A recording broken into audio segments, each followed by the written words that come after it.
There is a person in your life, you know exactly who I mean, before I finish this sentence, who does not behave the way other people behave when everything is falling apart. When the news is catastrophic, they are quiet.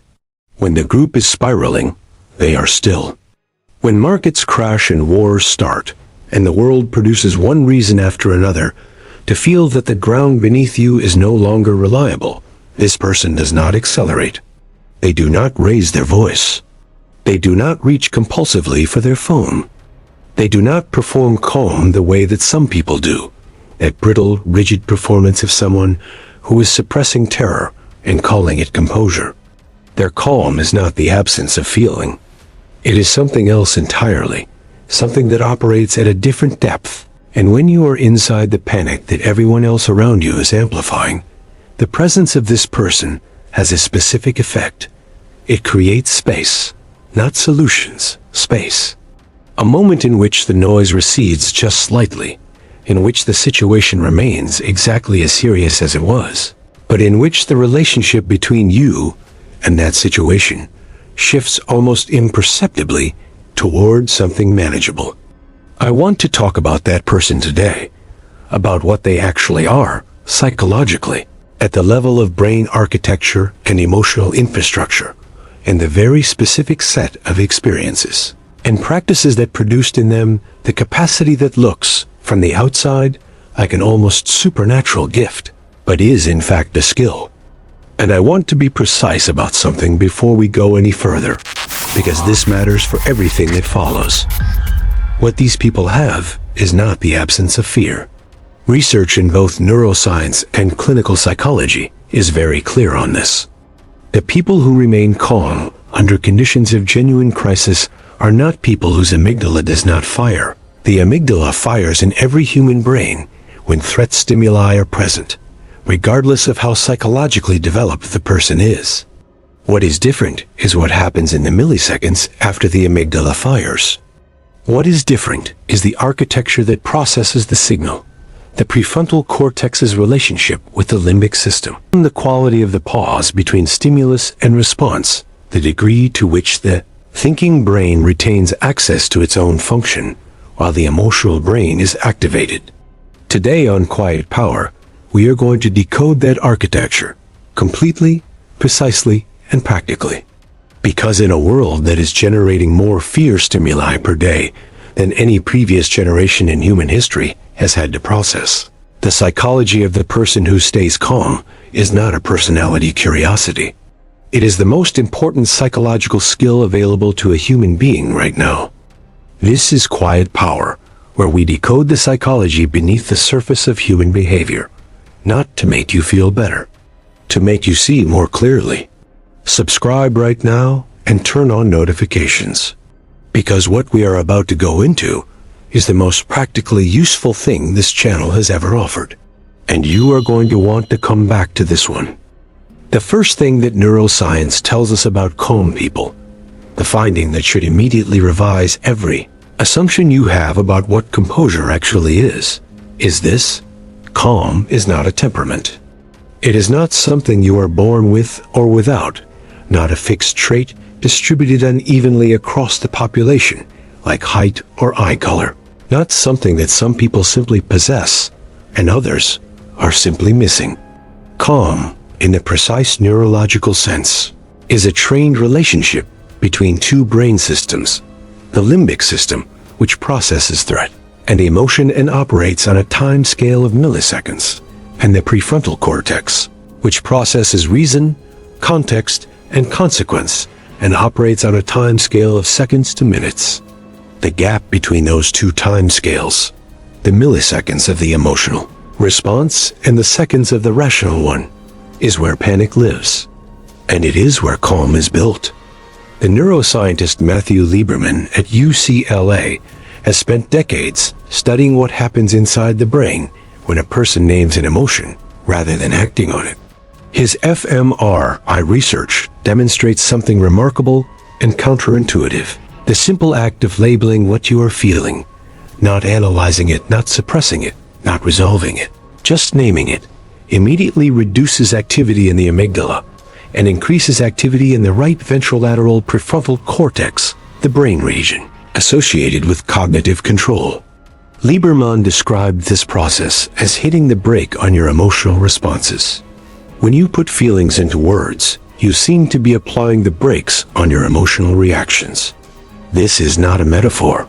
The neuroimaging data shows the amygdala's activity measurably decreasing in real time as the labeling occurs. What this means, and its implications for understanding calm people, are profound, is that the capacity to stay functional under emotional pressure is not the absence of the emotional signal. It is the speed and reliability with which the prefrontal cortex is recruited to process that signal. And that speed and reliability is trainable.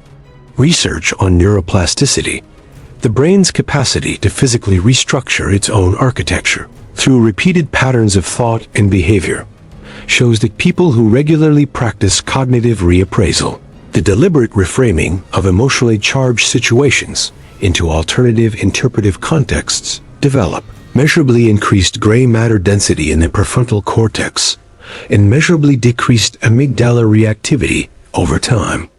They are not becoming less sensitive. Their brains are becoming more responsive, more capable of the rapid prefrontal engagement that keeps the emotional signal from overwhelming the rational one. The Stoics understood this biology 2,000 years before the neuroimaging equipment existed to document it. Marcus Aurelius, writing private notes to himself that were never intended to be published, returned again and again to the same insight. You have power over your mind, not outside events, and realizing this is where strength lives. What Marcus was describing was not a philosophical abstraction. It was a daily practice, a deliberate, repeated engagement with a question of what, in any given situation, is within your control and what is not. That, practiced consistently over years, restructures the brain's default response to threat stimuli. The Stoics called this daily practice ascesis, not discipline in the punitive sense, but training, the deliberate cultivation of a specific capacity through repetitive effort. And what the neuroplasticity research confirms is that they were right, not metaphorically, not philosophically, but biologically. The person in your life who stays calm when everything is falling apart has a prefrontal cortex that has been trained through years of either deliberate practice or crucible experience to engage faster and more reliably than yours currently does. The architecture is different, and the difference was built, not given. Here is the second layer of the psychology of calm, and it is the one that most analyzers of composure completely miss, because it sounds paradoxical until you understand the mechanism. The people who stay calm under pressure are not trying to stay calm. The attempt to stay calm, the conscious, effortful, white-knuckled project of suppressing the anxiety response and maintaining a composed exterior, is not composure. It is performance. And it costs enormous psychological resources, which is precisely why it fails under conditions of genuine sustained pressure. The people who appear effortlessly calm are not effortful. They have done something prior, something that happened long before the crisis arrived, that changed the relationship between the threat stimulus and their response at a level below conscious effort.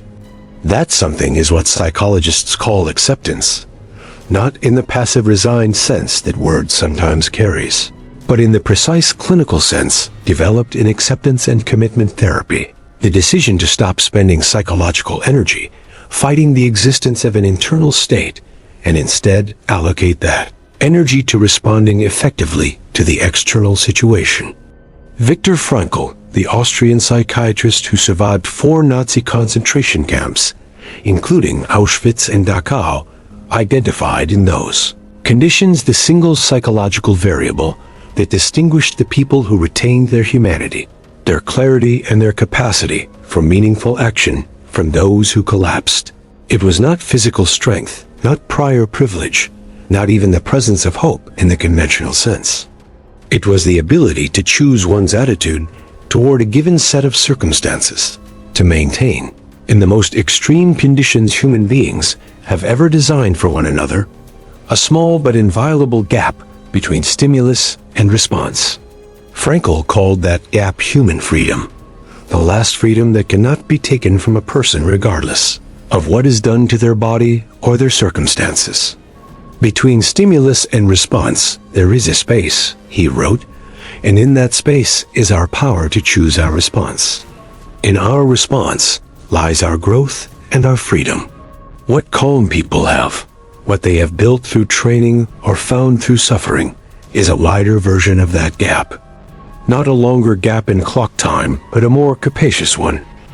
A space in which more choices are visible, in which the emotional signal does not immediately determine the behavioral response, in which the question, what is the most effective thing I can do right now, can still be heard above the noise of the fear. Research on elite performance under pressure, military special operations, emergency surgery, air traffic control in crisis conditions, consistently identifies the same cognitive signature in high performers. They do not try to eliminate their emotional response to dangerous situations. They incorporate it. They treat the fear signal as information, data about the severity of the situation that can be metabolized and used, rather than as an emergency that must be resolved before clear thinking can occur.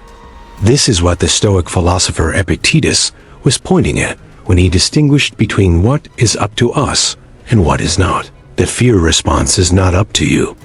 The situation is not up to you. What is up to you is what you do with the space between the stimulus and your reaction. And the width of that space is not fixed. It expands with practice. What this means practically, and here is where the psychology gets actionable rather than abstract, is that the cultivation of genuine calm begins not with breathing exercises performed at the moment of crisis, but with the prior development of a specific cognitive habit, the habit of examining in every situation of even minor discomfort what is within your control and what is not, and deliberately withdrawing your psychological investment from the category of what is not. This practice does not eliminate the feeling of threat. It changes the relationship between the feeling and the response. And over time, repeated in small situations before the large ones arrive, it builds the same neurological infrastructure that the fMRI studies identify in people who remain functional under conditions that produce panic in others. There is a specific quality that calm people possess that is almost never discussed in the mainstream psychology of composure, because it is the quality that is least comfortable to acknowledge, the one that runs most directly against the cultural narratives about emotional strength that are currently most popular. Calm people have a deeply developed relationship with worst-case scenarios. Not in the sense of catastrophizing, the anxious cognitive pattern of imagining terrible outcomes and becoming paralyzed by them. In the opposite sense, they have already, deliberately, and in advance, made a kind of psychological peace with the worst realistic outcome of the situation they are in.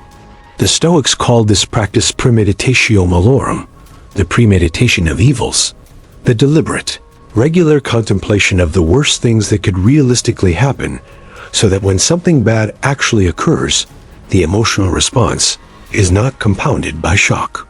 Seneca described it precisely. Let us prepare our minds as if we had come to the very end of life. Let us postpone nothing. Let us balance life's books each day. The person who has never thought carefully about worst-case scenarios is psychologically ambushed by crisis. The bad thing arrives, and they have to process both the event and the concept of an event, this bad simultaneously, which doubles the cognitive load at exactly the moment when cognitive resources are most stretched. The person who has done the prior work of contemplating what they would do if this happened, how they would respond if that happened, who they would still be if the worst realistic scenario unfolded, that person arrives at the crisis, having already processed the concept. The event is new. The category is not. This is why military training places such enormous emphasis not on simulating easy scenarios, but on deliberate exposure to conditions of extreme stress and disorientation. Not to make soldiers comfortable with danger, but to make the category of dangerous situation already familiar enough that the first encounter with real danger does not require processing the existence of a whole new category of human experience, simultaneously with processing the specific situation. It is why elite athletes visualize not just success, but failure, the missed shot, the injury, the worst competitive moment, as a regular part of their psychological preparation. The visualization does not prevent the bad outcome. It prevents the bad outcome from being compounded by existential shock. Carl Jung identified this quality with a different vocabulary, but the same underlying architecture. He called it shadow integration, the process of becoming genuinely acquainted with the worst of what you are capable of, what you fear, what you might lose, what you might become, so that the shadow cannot ambush you from the unconscious at the moment when you can least afford it. A person who has not done shadow work, Jung argued, is walking through the world with a significant portion of their psychological energy tied up in not seeing, in maintaining the defenses that prevent the unwanted truths from entering conscious awareness. That is energy that is not available for responding effectively to the actual situation. The calm person has retrieved that energy, not by solving the problem of what they fear, by looking at it clearly enough that it no longer requires a defense. What this looks like in practice is not grimness or fatalism. The calmest people you will ever meet are not people who expect the worst. They are people who have prepared for it, which is a completely different psychological operation. Preparation produces competence, and competence produces a specific and very functional form of confidence, not the fragile confidence of the person who believes nothing bad will happen, but the durable confidence of the person who believes they can function if it does. We have arrived at the most important part of this analysis, the part that connects everything we have discussed to the question you are actually asking when you notice that person in your life who stays calm while everyone else falls apart, and you find yourself wondering consciously or not, how do they do that? And more precisely, can I? The answer that psychology and neuroscience together give us is an unambiguous yes, with one condition that most people are not willing to accept, and that condition is this: the capacity for genuine calm under pressure cannot be built at the moment of crisis. It can only be practiced before it. This is the fact that separates genuine composure from performed composure, trained psychology from forced suppression. The person who decides during the panic that they are going to be calm has already lost the most important battle. Because the decision is occurring inside the panic, the prefrontal cortex is already partially offline. The amygdala is already partially in control. The cognitive resources available for deliberate self-regulation are already partially spent. The window has narrowed. The person who stays genuinely calm during a crisis is running a program that was written before the crisis began. And the writing of that program, the daily incremental unglamorous practice of building prefrontal engagement, widening the gap between stimulus and response, becoming acquainted with worst-case scenarios, withdrawing psychological investment from what is not controllable, is the real work. It is not dramatic work. There is nothing cinematic about the person who, on an ordinary Tuesday morning, examines their reaction to minor frustration and asks themselves whether their response is proportionate to what is actually within their control. There is nothing visually compelling about the 5 minutes before sleep in which someone runs through the stoic practice of evening review. What did I do well today? What could I have done better? Where did I act from emotion when I could have acted from intention? But this is the work. This is what produces the person who stands still in the storm. Marcus Aurelius did not become Marcus Aurelius on the battlefield. He became him in the journals, the private practice of examining his own reactions, identifying where his thinking was irrational, recommitting to what he called his philosophy, which was not an intellectual position, but a behavioral practice, a daily training program for the mind. Epictetus, who was born into slavery and had every reason to be consumed by rage and despair about circumstances entirely outside his control, produced instead some of the most psychologically sophisticated writing about freedom ever created, not because his circumstances were better than yours, but because his practice of distinguishing what was up to him from what was not had been refined through conditions that made yours and mine look manageable by comparison. The research on emotional regulation confirms what the Stoics demonstrated. Neuroplasticity means that the brain you train through daily practice of calm is not the same brain you would have had without that practice. The gray matter density in the prefrontal cortex is measurably different. The amygdala reactivity is measurably lower. The recovery time from emotional activation, the time it takes for the system to return to baseline after a threat stimulus, is measurably shorter. None of these changes require exceptional talent, exceptional intelligence, or exceptional circumstances. They require only consistency, the willingness to do the small daily undramatic work of training the mind the way an athlete trains the body, not because any single session changes anything perceptibly, but because the cumulative effect of sessions, compounded over months and years, is a different architecture, a different brain, a different person. The person in your life who stays calm when everything falls apart did not choose a different set of circumstances. They built a different set of responses. And the building began not in a moment of extraordinary willpower, but in the ordinary moments, repeated, that produce the extraordinary capacity you admire in them now. I want to leave you with the most important practical truth from everything we have discussed today, the one that is easy to understand and difficult to act on, which is precisely what makes it worth saying. The next time something happens that would normally make you panic, and something will, possibly today, do not try to not panic. That instruction is neurologically impossible to follow under pressure. Instead, do one thing. Name what you are feeling. Not to yourself as a performance, not aloud as a statement, but internally, precisely, as a label. I am feeling fear. I am feeling overwhelmed. I am feeling the specific dread of not knowing how this ends.